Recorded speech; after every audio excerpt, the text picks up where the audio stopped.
Hello, welcome and नमस्ते। आज के एपिसोड में मैं कल की कहानी को कंटिन्यू करूंगी और आपको कुछ और चीज़ें बताऊंगी कि कैसे कुछ भी मैनिफेस्ट करना आपके लिए पॉसिबल है।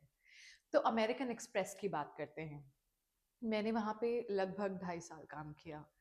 उससे पहले मैं FIS गूगल में काम करती थी और उससे पहले मैं न्यूज़ एंकरिंग ट्राई कर रही थी। तो लगभग 2-2.5 साल मैंने न्यूज़ एंकरिंग करी और फिर कोविड आया और कोविड की वजह से मुझे कुछ ऐसी नौकरी करनी थी जो घर से कर सकते थे, क्योंकि मेरे घर में मिडिल एज्ड लोग भी थे, मेरे दादू दादी भी थे, जिनकी सॉरी दादी तो चली गई थी, दादू थे। और ऑल इन ऑल सर्कमस्टांसिस की वजह से I wanted to go for something जो घर से किया जा सकता था, जिसकी वजह से मैंने FIS गूगल में काम किया और गूगल की वजह से मुझे अमेरिकन एक्सप्रेस में नौकरी मिल गई। तो अमेरिकन एक्सप्रेस में काम करते करते मैंने ये समझा कि अमेरिका में जो लोग रहते हैं वो इसी काम के मुझसे कई ज़्यादा पैसे लेते हैं। मेरा डिपार्टमेंट था fraud and dispute analyst. That's my role actually. So fraud and dispute जो डिपार्टमेंट है वो US में भी बैठता है और गुड़गांव में भी बैठता है। तो मैंने सिर्फ ये समझा सेम काम लेकिन डिफरेंट जगह होने की वजह से मुझे ज्यादा पैसे मिल सकते हैं। तो वहां एक थॉट क्रिएट हुआ, क्यों ना मैं भी वहां चली जाऊं। क्या मैं वहां जा सकती हूँ? क्या मैं भी इतना ही पैसा कमा सकती हूँ? बट इन सबके बीच में एक बट जरूर आता है, क्योंकि इतना बड़ा स्टेप लेने के लिए तुम्हें बहुत सारी रिसोर्सेस की ज़रूरत होती है, वो मेरे पास नहीं थी। लेकिन इच्छाओं पे किसी का जोर नहीं है। इच्छा तो हम कर सकते हैं, अपने बारे में अच्छा तो हम सोच सकते हैं। तो यही मैंने भी किया। मान लिया कि मैं जा सकती हूँ, मान लिया कि मेरे को जो चाहिए वो भी मैं कर सकती हूँ, ये भी मान लिया कि मेरे रास्ते में कोई अड़चन भी नहीं आएगी, क्योंकि डेल्यूजनल हूँ ना। तो ये मान लिया कि चाहूंगी तो चली जाऊंगी।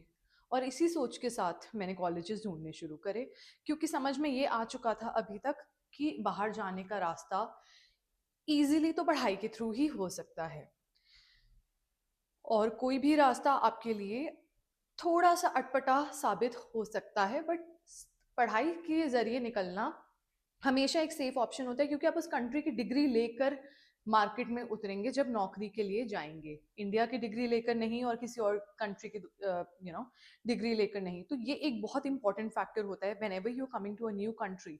If you have a degree of that own country, तो ये आपको बहुत बहुत हेल्पफुल होगा in getting a job. Also that's like easy way of actually and legal way of getting into the country, respected way of getting into the country. So that's what I did. अब apply तो कर दिया, but इतने funds तो नहीं थे मेरे पास। तो मैंने मेरिट पर, प्रोडिजी फाइनेंस से मेरिट पर लोन लिया। ये तो हो गई लोन और प्रोसेस की बातें। लेकिन जो मैनिफेस्टेशन इसमें टेक्निक जो हम इसमें नोटिस करेंगे वो ये थी कि मैंने जब अप्लाई करा या मैं जब इस रास्ते पे चली, तो मेरे मन में कोई डिसबिलीफ नहीं था। मेरे मन में एक भरोसा था कि अगर ये चीज मेरे लिए अलाइन करती है तो ये मुझे जरूर मिलेगी। लेकिन अगर ये मेरे लिए अलाइन नहीं करती है तो कोई बात नहीं, मैं इसे छोड़ दूंगी। ऐसी ही कहानी क्योंकि मेरे साथ पहले भी हुई थी। मैं कनाडा जाने का सपना देख रही थी। कनाडा जाने के लिए मैंने बहुत कोशिश करी। मैंने PR पूल में भी apply, I am still in the PR pool by the way. मैंने कोशिश करी कि मैं कनाडा में पढ़ाई के जरिए जाऊं, मैं नौकरी के जरिए जाऊं, बट कुछ ना कुछ पुशबैक आता रहा इस तरीके से कि मेरा मन ही हट गया। मैंने ये सोच लिया कि जब इस कंट्री को यहाँ, मतलब इस कंट्री तक जाने के लिए मुझे अगर इतनी मुश्किलें आ रही हैं, तो जरूर ये कंट्री मेरे लिए सही नहीं होगी। ये दूसरी चीज है जो आपको हमेशा नोटिस करनी चाहिए। The first time mention in this video was this belief.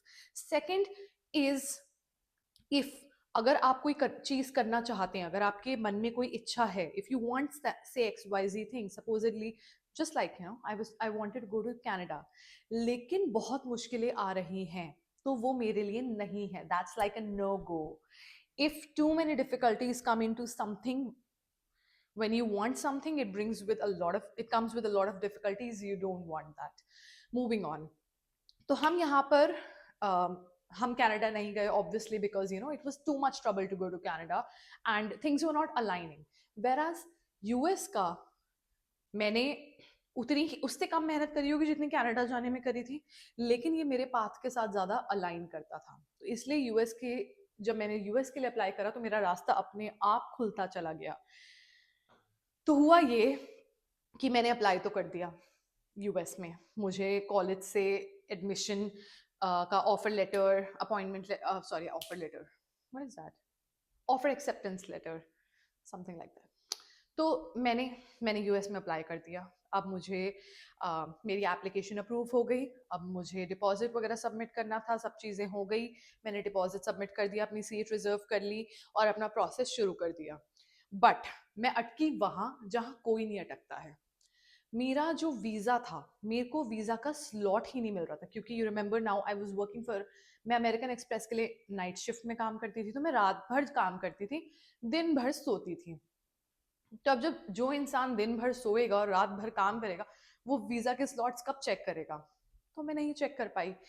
इसी वजह से मेरी एडमिशन होने के बावजूद मैं यूएस नहीं आ पाई। डिपॉजिट पे करने के बावजूद मैं यूएस नहीं आ पाई। 2022 दिसंबर की बात है ये। और मैंने जनवरी 31 2023 तक अपने आप को टाइम दिया था कि अगर मुझे वीज़ा स्लॉट मिल जाता है तो मैं यूएस चली जाऊंगी, वरना गया भाड़ में यूएस, मुझे जाना ही नहीं है। लेकिन अगर ये मेरे लिए लिखा गया है, अगर ये मेरे लिए ही बना गया है, तो मुझे तो मिलना ही था।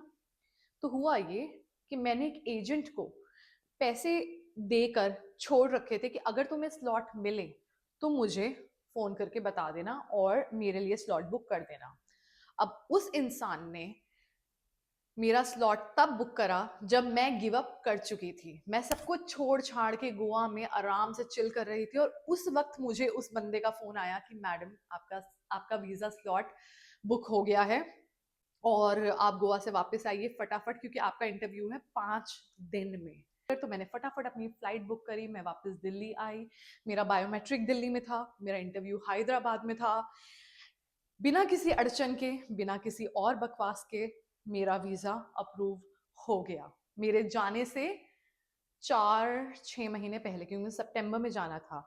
अब मेरे पास इनफ टाइम था पैसे जोड़ने के लिए, तैयारी करने के लिए, कपड़े खरीदने के लिए, जो भी मैं चाहूँ अपने साथ यूएस ले जाने के लिए, वो करने के लिए। लेकिन मैंने किया क्या?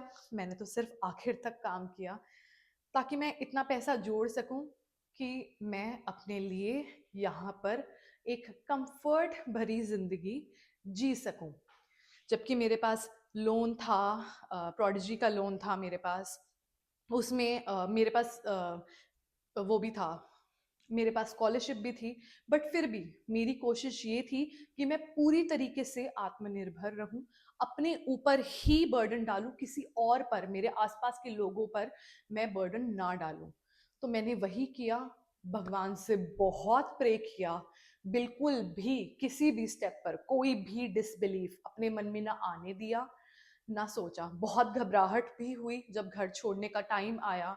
अगले 4 महीने मेरे वीज़ा लगने के बाद, अगले 4 महीने मैंने सिर्फ और सिर्फ काम किया। बहुत लग कर, बहुत लगन से, मेहनत से मैंने सिर्फ और सिर्फ सिर्फ काम किया, और फिर मैं यहाँ आ गई। मैं ये जानती हूँ कि सुनने में ऐसा लग रहा है कि शायद सब कुछ होता चला गया, लेकिन आप उससे पहले की कहानी भी देखिए। कोशिश मैंने कनाडा भी करी थी, कनाडा मुझे नहीं मिला, कनाडा मेरी जिंदगी से अलाइन ही नहीं होता। तो अब होता ये कि अगर मैं कनाडा के पीछे लगी रहती तो शायद मैं इंडिया में ही पड़ी रहती, क्योंकि कनाडा मेरे हिस्से में था ही नहीं। तो मेहनत भी आपको देख कर करनी है कि मेहनत कहाँ करनी है। हम कहीं भी लगे रहें और अपना दिमाग खराब कर ले, ऐसा कुछ नहीं करना है। कोशिश करो, इंटेंशन अपनी यूनिवर्स में बाहर छोड़ दो कि मैं ये काम करना चाहता हूँ, और उसके बाद अपनी पूरी मेहनत करके देख लो। अगर मिल जाए तो वो तुम्हारी चीज है, अगर ना मिले, कनाडा ना मिले, तो यूएस वेट कर रहा है। यूएस की तरफ कदम बढ़ाओ, कुछ और अच्छा सोचो, अटक मत जाओ। जिंदगी में जो भी हो, चलते जाओ, रुको मत। उम्मीद लगानी है तो अपने आप से लगाओ, किसी और से नहीं। तुम अपने आप को कभी तंग नहीं करोगे, कभी धोखा नहीं दोगे। मैंने यहाँ आने के लिए जितनी अ, तैयारी चाहिए थी वो सारी खुद करी है। वो सारी तैयारी, जितनी रिसर्च चाहिए थी, जितनी पढ़ाई करनी थी, जो ऑनलाइन सब चेक वेक करना था, वो सब मैंने किया। हाँ, मैंने गाइडेंस ली है, बहुत सारे लोगों से गाइडेंस लिए। जितने लोग मुझे इस लायक लगते थे कि इनके पास इतनी समझ है कि ये मुझे समझा सकते हैं या बता सकते हैं, मैंने सबसे गाइडेंस ली है। लेकिन मेहनत मैंने करी है, उसका पूरा क्रेडिट मैं अपने आप को दूंगी, आज या और आगे जिंदगी में कभी भी। बट मैं मेहनत खुद इसलिए करने में बिलीव करती हूँ क्योंकि जो तुम अपने लिए खुद कर सकते हो वो कोई और तुम्हारे लिए कभी भी नहीं कर सकता है। कभी कोई भी नहीं कर सकता है। जो तुम जितना पैम्परिंग, जितना you know, it's like, just imagine, अगर मेरे पास 1 लाख रुपया है और अगर मैं अपने लिए 1 लाख रुपए की एक घड़ी खरीदना चाहती हूँ, वो शायद कोई और नहीं खरीद सकता है, क्योंकि बाकी सबको लगेगा 1 लाख रुपए में कितना कुछ हो सकता है, एक घड़ी कैसे खरीद सकते हैं 1 लाख रुपए की। लेकिन अगर तुम्हें शौक है, जैसे अब ये शौक मैं अपना खुद ही पूरा कर सकती थी। अब मैं किसको बोलती कि मुझे 1 करोड़ रुपए दो, मुझे यूएस जाना है। कोई नहीं दे सकता मुझे 1 करोड़ रुपए कि जाओ यूएस जाओ, एंजॉय करो, ऐश करो। नहीं हो सकता था ये तभी हो सकता था जब मैं मेहनत करने के लिए रेडी हूँ। अगर जिंदगी में कुछ चाहिए तो उसका रास्ता तो है। चाहती तो मैं बहुत ज्यादा इधर उधर करके कनाडा भी किसी तरीके से पहुंच सकती थी, लेकिन समझने की भी जरूरत है। अगर तुम्हें कोई यूनिवर्स चीज मिलने से रोक रहा है तो मानो या ना मानो कुछ गड़बड़ जरूर होगी, तो रुक जाओ, छोड़ दो। लेकिन जो चीज तुम्हारे इंटेंशन एक्सप्रेस करने से तुम्हें आसानी से तुम्हारी तरफ चल पड़े, वो तुम्हारी है। इसी के साथ आज के लिए बस इतना ही। अपने आप से बहुत प्यार करें, अपने आप को बहुत खुश रखें, अपनी सारी इच्छाओं को पूरा करें, क्योंकि आप नहीं करेंगे तो कोई नहीं करेगा। So do it for your self, love your self and manifest the best for your self, because you deserve it and you're worth it.